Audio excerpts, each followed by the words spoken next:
Fast revision series third में एक बार आपका फिर से स्वागत है और आज बात करेंगे भूमि अधिग्रहण अधिनियम 2013 के बारे में।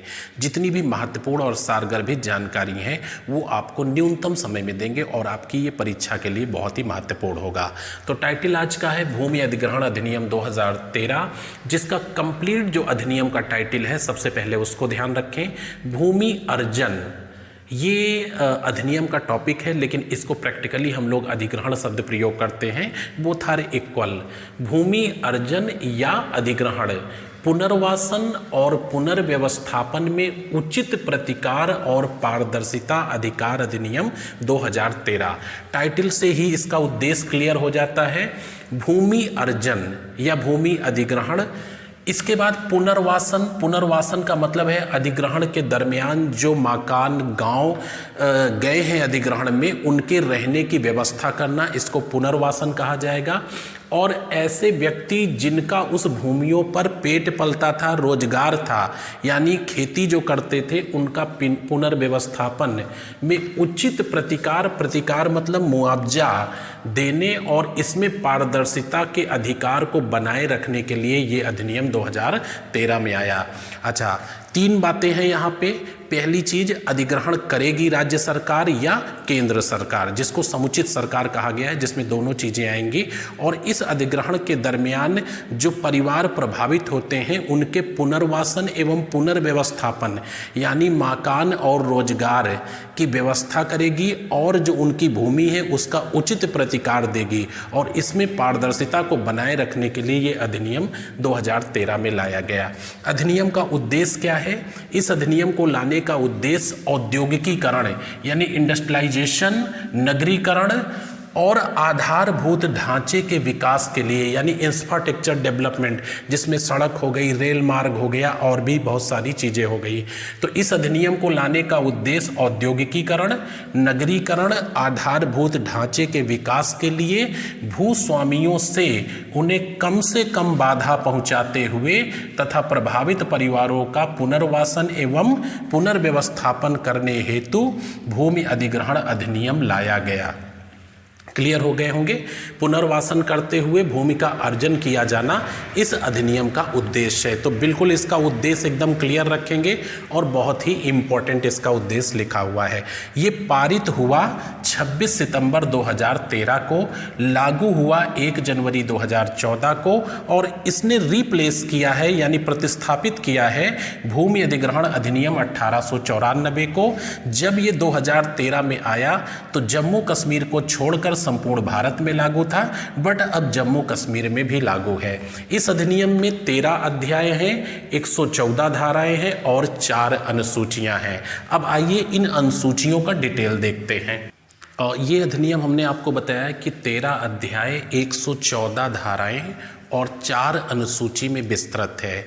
तो ये चारों अनुसूची पहले देख लो और फिर कुछ मुख्य धाराएं देख लो। इसकी अनुसूची जो फर्स्ट है उसमें भूस्वामियों के लिए प्रतिकार यानी जो कंपलसेशन होगा, मुआवजे की राशि होगी अधिग्रहण के बदले में, उसके संबंध में प्रावधान अनुसूची 1 में है। और अनुसूची 2 में जो प्रभावित परिवार हैं यानी भू अधिग्रहण से जो प्रभावित परिवार हैं उनके पुनर्वासन यानी रहने की जगह और पुनर्व्यवस्थापन यानी रोजगार के बारे में व्यवस्था की गई है, वो अनुसूची 2 में है। जबकि अनुसूची 3 में क्या है कि आधारभूत सुविधाओं के संबंध में उपबंध है, यानी जब आपने अधिग्रहण किया तो घर चला गया, गांव चला गया, तो आपने रहने के लिए तो दे दिया उन्हें कॉलोनी, लेकिन वो बाजार कहाँ करेंगे, बच्चों को स्कूल कहाँ भेजेंगे? तो जो स्कूल और बाजार गई है उसके बारे में भी ध्यान रखना होगा। तो अनुसूची 3 में आधारभूत सुविधाओं के संबंध में प्रावधान किया गया है, यानी इंफ्रास्ट्रक्चर के निकलेंगे कहाँ से, स्कूल कहाँ जाएंगे, बाजार कहाँ जाएंगे, ये आवश्यकता वाली चीज़ें। और अनुसूची 4 जो है भूमि अर्जन, पुनर्वासन एवं पुनर्व्यवस्थापन को विनियमित करने वाले जितने भी कानून हैं उनकी लिस्ट जो है अनुसूची 4 में दी गई है। अब कुछ महत्वपूर्ण धाराएं देख लो। सबसे पहले धारा 11 इस अधिनियम की। टोटल 114 धाराएं हैं, लेकिन ये 60 रिवीजन में हम आपको 5 से 6 बता रहे हैं। धारा 11 में क्या है कि जब केंद्र या राज्य सरकार, जिसको समुचित सरकार कहा गया है, को किसी लोक प्रयोजन के लिए यानी सरकारी कार्य के लिए, किसी लोक प्रयोजन के लिए, पब्लिक सेक्टर के लिए किसी क्षेत्र की भूमि की आवश्यकता होती है तो वह इसकी अधिसूचना कम से कम 2 लोकल न्यूज़पेपर में, जो कि दैनिक निकलते हैं समाचार पत्र, कम से कम 2 लोकल न्यूज़पेपर में, सरकार के गजट में यानी राजपत्र में, डीएम, एसडीएम और तहसीलदार के कार्यालय में, और सरकारी वेबसाइट जो है, सरकार की जो वेबसाइट है उस पर इस सूचना को प्रकाशित किया जाएगा। ये धारा 11 में कहा गया है कि अगर सरकार भूमि का अधिग्रहण करना चाहती है तो इसकी सूचना निम्न तरह से वो पब्लिश करे।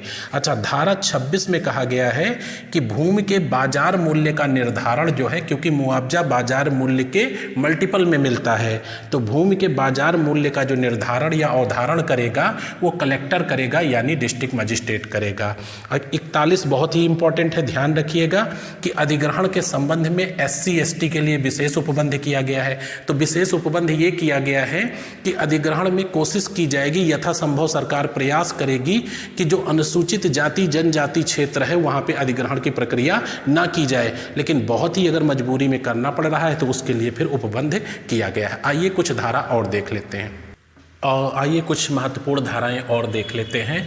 धारा 44, राज्य सरकार इस अधिनियम के अधीन प्रभावित परिवारों के पुनर्वासन पुनर्व्यवस्थापन के लिए आयुक्त या सचिव यानी कमिश्नर रैंक का एक अधिकारी नियुक्त करेगी। धारा 44।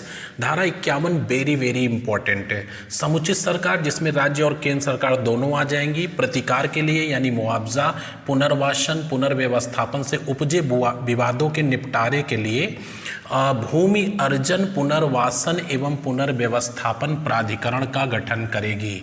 बहुत ही इंपॉर्टेंट है धारा 51। समुचित सरकार, जिसमें केंद्र और राज्य सरकार दोनों आ जाएंगी, प्रतिकार, पुनर्वासन पुनर्व्यवस्थापन के दरमियान जो भी डिस्प्यूट है उनके निस्तारण के लिए भूमि अर्जन पुनर्वासन पुनर्व्यवस्थापन प्राधिकरण का गठन करेगी। और ये 52 में कहा गया है कि प्राधिकरण की जो संरचना होगी यानी स्ट्रक्चर होगा, कौन होगा इसमें, तो एक व्यक्ति नियुक्त किया जाएगा जिसको पीठासीन अधिकारी कहा जाएगा। तो धारा 52 प्राधिकरण की संरचना है, एक व्यक्ति नियुक्त होगा, पीठासीन अधिकारी कहा जाएगा। धारा 53 में इसकी योग्यता है, अहर्ता क्या है, जो पीठासीन अधिकारी होगा उसकी योग्यता क्या है, तो ये या तो जिला न्यायाधीश रहा हो या 7 साल तक विधि व्यवसायी के रूप में उसको काम करने का अनुभव रहा हो, चाहे वो वकील या जज के रूप में काम किया हो, 7 साल तक विधि व्यवसायी के रूप में काम किया हो। धारा 53 में इसका कार्यकाल है, यानी जो प्राधिकरण का पीठासीन अधिकारी होगा उसका कार्यकाल 3 साल तक या 65 वर्ष की आयु तक, जो भी पहले पूरा हो जाए। धारा 61 प्राधिकरण के समक्ष सभी कार्रवाइयाँ इंडियन पिनल कोड के सेक्शन 193 228 के तहत न्यायिक कार्रवाई मानी जाएंगी। तो धारा 193 और 228 आईपीसी आप पढ़ चुके हैं।